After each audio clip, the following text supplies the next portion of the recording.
Hi, and welcome to Empowered Marketing by Professor Hines. This podcast is devoted to beginning marketers and owners of small businesses. We're here to help you learn social media marketing. Each episode presents important elements in social media marketing that you can use in your campaigns to generate better results, especially more business. Empowered Marketing is exclusively sponsored by A-Cubed Marketing Services in Orange County, California. A-Cubed Marketing Services serves small and mid-sized businesses in the areas of strategic marketing consultation, social media marketing using all forms of social media, campaign creation and management in both paid and owned media, pay-per-click campaigns, search engine optimization, graphic design, and videography. A-Cubed Marketing is owned and managed by me, Professor Joe Hines. My experience includes over 20 years of Fortune 100 corporation marketing management, as well as 10 years of academic work as professor at California State University Fullerton, Concordia University, Biola University, Cal Baptist University, and Fullerton College. You can find out more about A-Cubed Marketing Services. Use the link on the homepage of this podcast or call A-Cubed Marketing at 714-872-0561.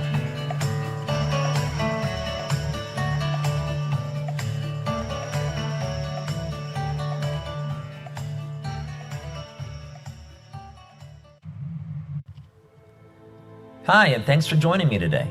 If this is your first time with us, in episode 11, I'm continuing to talk about social influence.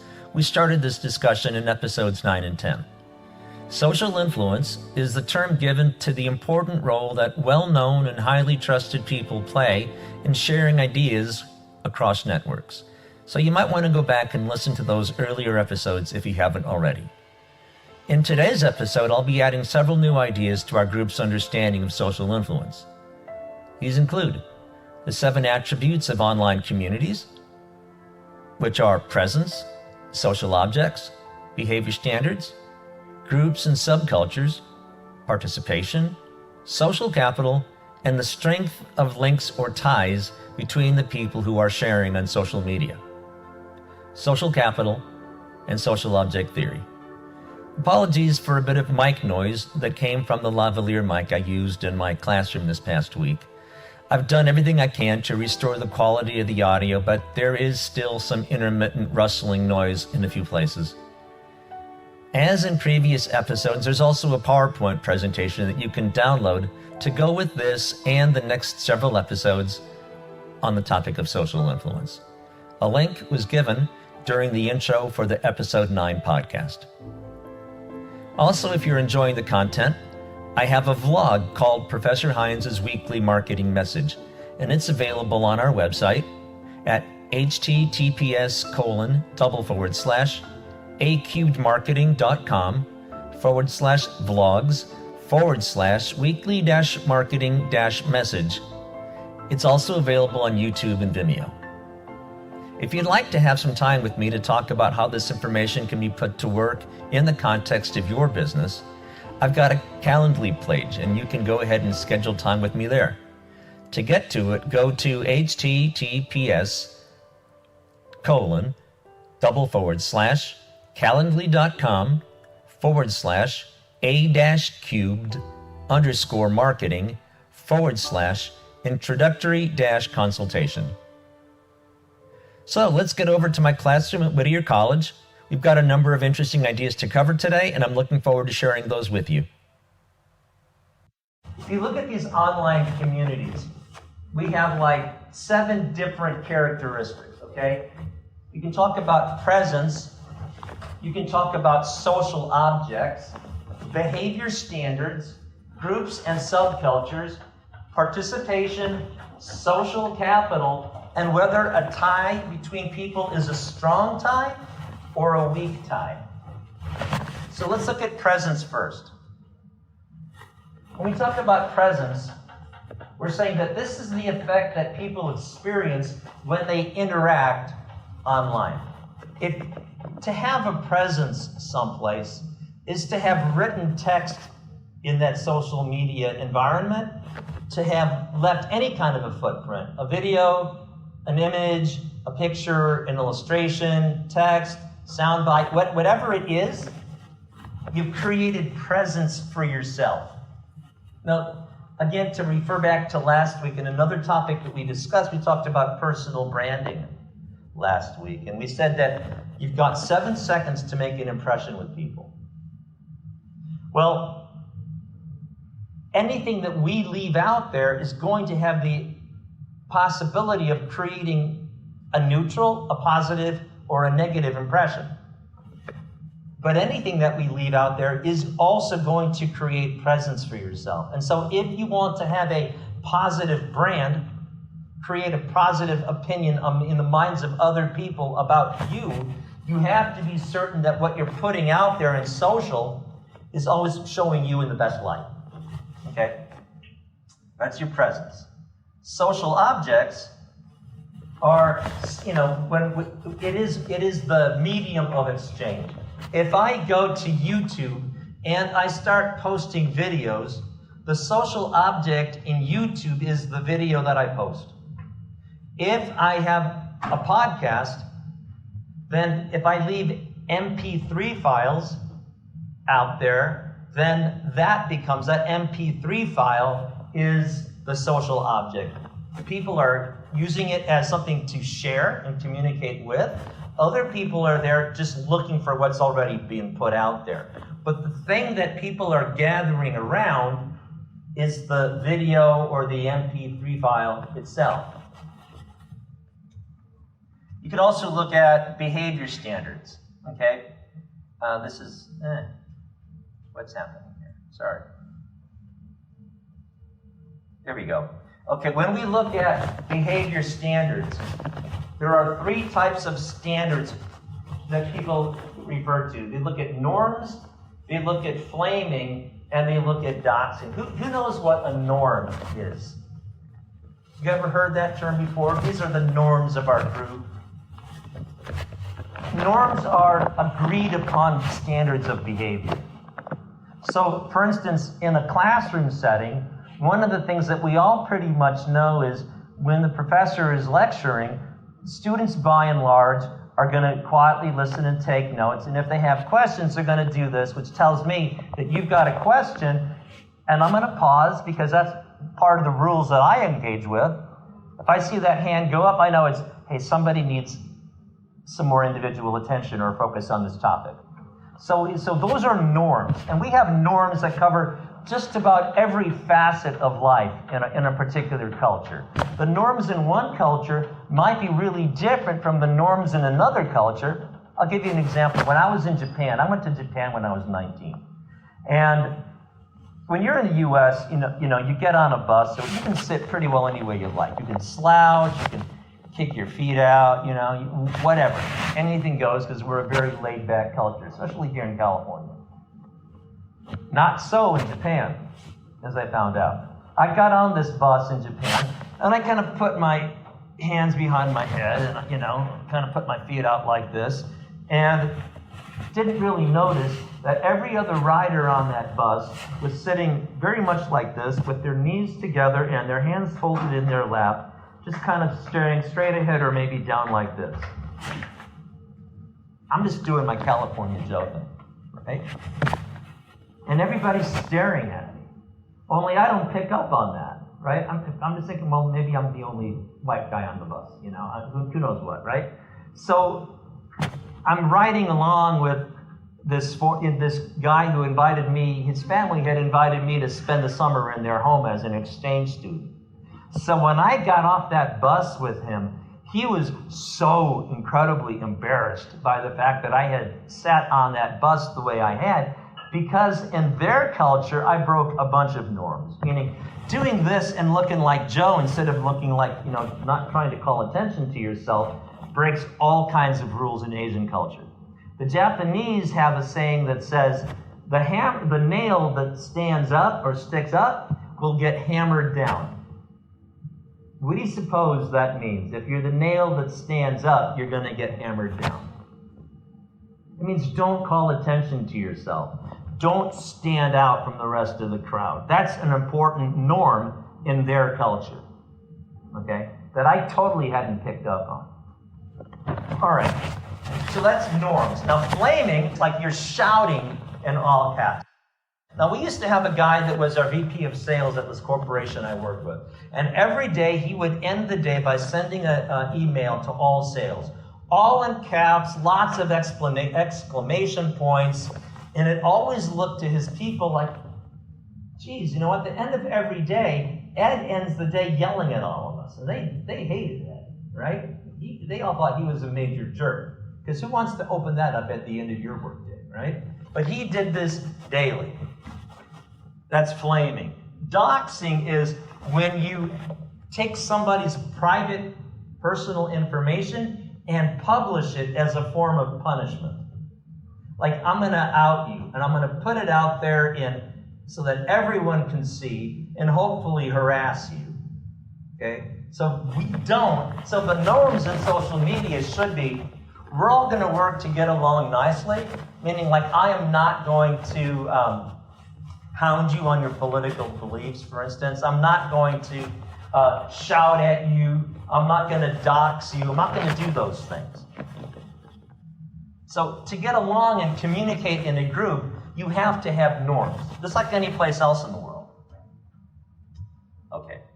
Now, when we look at groups and subcultures, we can look at tribes, at segments, and at target markets.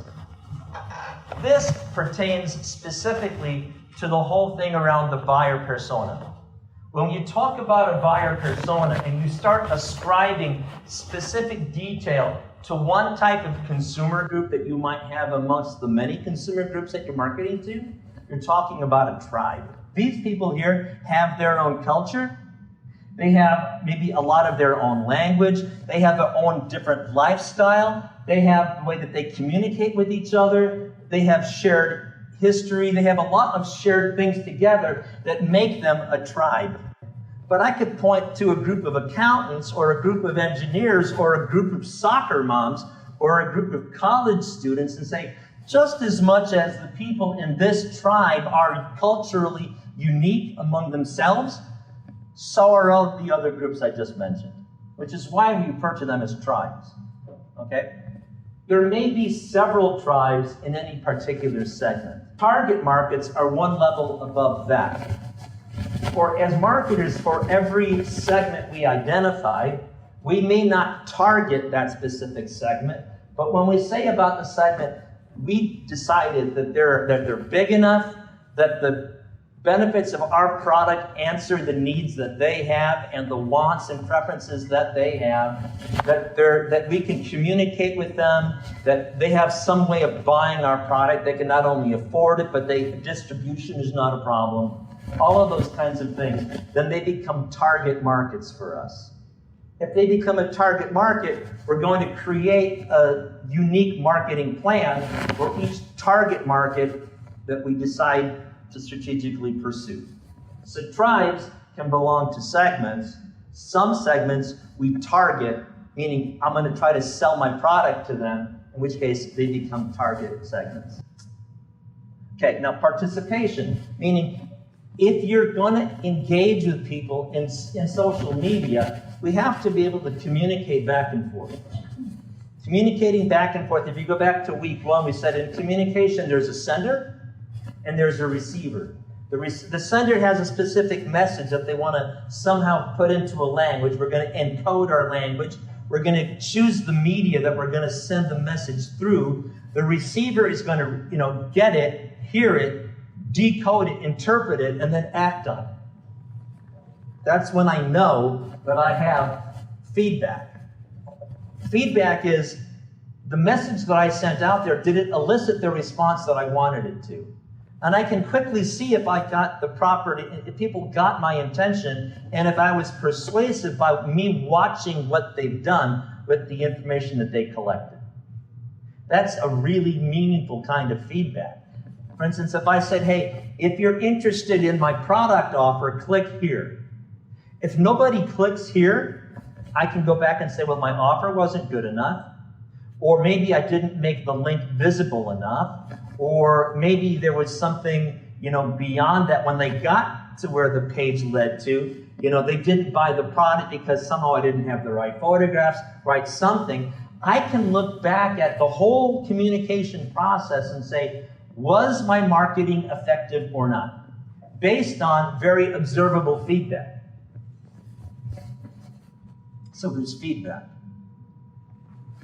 So it's all about the content that I produce being received by the people that I'm trying to market to. And finally, what was their feedback like to my communication? But it also has to do with how is my content distributed? For instance, if I was trying to use Facebook, which is mostly consumer-to-consumer kind of communication, if I was trying to use Facebook as a way to advertise for accountants that I want to hire into my Fortune 100 firm, and I have a very low response rate, maybe it's because I've chosen the wrong medium. Maybe I should have chosen LinkedIn instead of Facebook or Snapchat or Instagram or something to do it, because there are not enough accountants active on Facebook for that to have been an effective way to communicate. Okay? So I have to think about, what am I putting out there? Where am I putting it? How am I putting it out there? And then think back to all of the things all the decisions that I had to make along the way in order for that communication to have been effective in the first place. You can't just say, well, those people out there, they weren't interested. Maybe they were interested if you had chosen LinkedIn instead of Facebook. Maybe they were interested if you'd chosen to communicate the benefits of working for your company using one approach versus another. Maybe they would have been if the click now button had been more visible, or maybe if you had used different photography or different words in your ad. There are so many things that go into us casting our messages out there across these distributive networks that add up or don't add up to success. You all with me? Okay. Social capital. So let's go back to Kevin Bacon for a minute. He's choosing to talk to the people in Hollywood, one, because that's his tribe. Those are the people that he's connected with. But also because he knows that these people here have lots of connections. If you are, Anthony Hopkins, you're at the top of your game in terms of being a successful actor. And there are going to be lots of people who love your movies and might be checking out your page on Facebook from time to time. And maybe following your page, right? Could be. So if that's the case, then you're going to have a lot of these connections. And when you, as Anthony Hopkins, decide to put your clout behind the Rainforest Fund, or elect a Democrat instead of a Republican, or whatever your thing is, you're going to have the ability to influence the behavior of a lot of people simply because they love you and what you say is important. And if Anthony Hopkins says it, it must be the real thing. So the social capital is the extent that you can trade your network for other things. Well, whenever you put your name behind something, you're taking some risk. Let's go back to the other example that Kevin Bacon gave. Remember he was talking about Paul Newman? You guys have been to the grocery stores and have seen Paul Newman's face on all kinds of food products. Was Paul Newman a chef? No. Was he a guy that cared a lot about social causes? Yes. Do a lot of people, especially your moms and your grandparents and stuff, did they love Paul Newman? For sure. So Paul Newman had a lot of personal clout that he was lending to all of these ideas.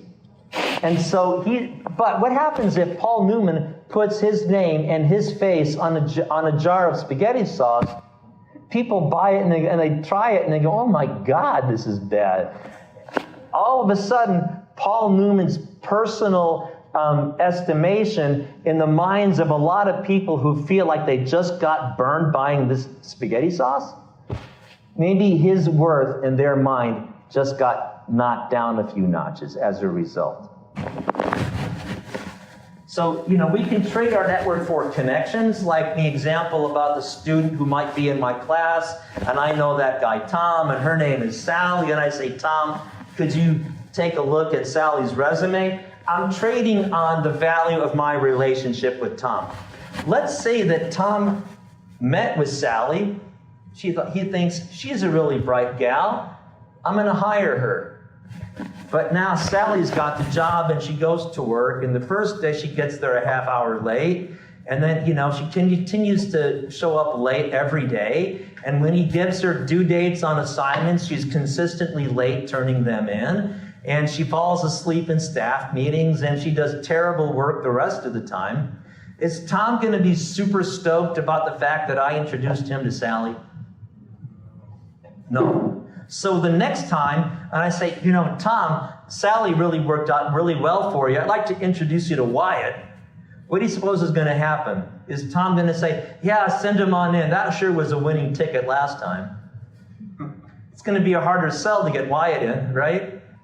Okay, now let's look at strong ties and weak ties and latent ties. A strong tie is, Tom and I used to work together in a company about 10 years ago. This is a real world relationship, meaning that every single day I sat down in the same office and I saw Tom, and Tom and I got to know each other really well. Tom knows that I'm a solid dude. That's an example of a strong tie.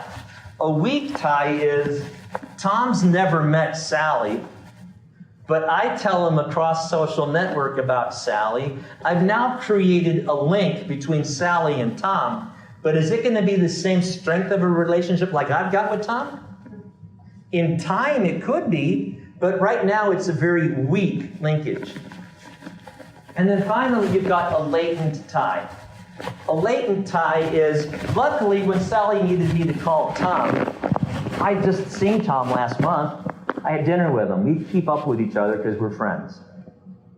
What if it's, gosh, Tom, you and I haven't talked in about 15 years since we were both at that company. In fact, he has to sit down and think about it for a while because he hasn't heard from me. I haven't talked to him in forever ago, right?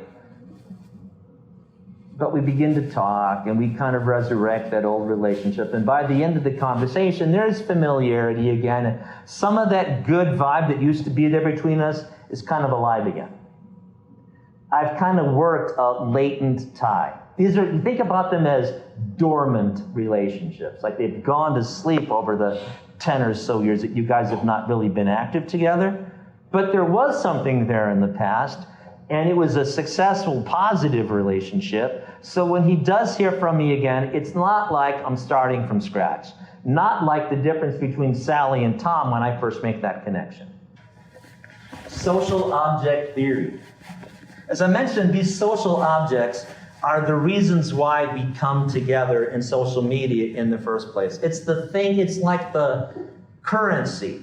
It's the thing of value that we're trading between each other, okay? So, it's the reason why tribes form. There was another reason why I showed you the picture of the deadhead couple. Because at one time, back in the 60s and early 70s, when those two old coots were in college, they used to follow the dead all over the country. They had their VW bus with the bong in the back, and they would drive into all the shows at the fairgrounds and watch the dead play all weekend. And when the dead picked up and left for the next fairground, they followed them. So there were a lot of people who actually formed communities where the sole thing that all these people had around them were love for the Grateful Dead. Okay? That, in their day, that was the social object. Like today, when we go to YouTube, some of us are gathered around particular forms of videos. Do you guys know who Malcolm Gladwell is? He's a writer. He writes for the New Yorker and the Atlantic and New York Times and a bunch of other papers on the East Coast.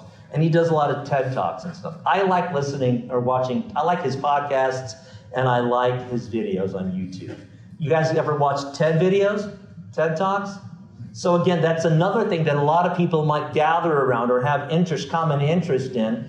And if you've ever looked at YouTube, and I know you guys all have, lots of times people post comments underneath a particular video. You can begin to have a conversation around a video. You've seen that behavior before too, right? Yes? Okay. So these are social objects.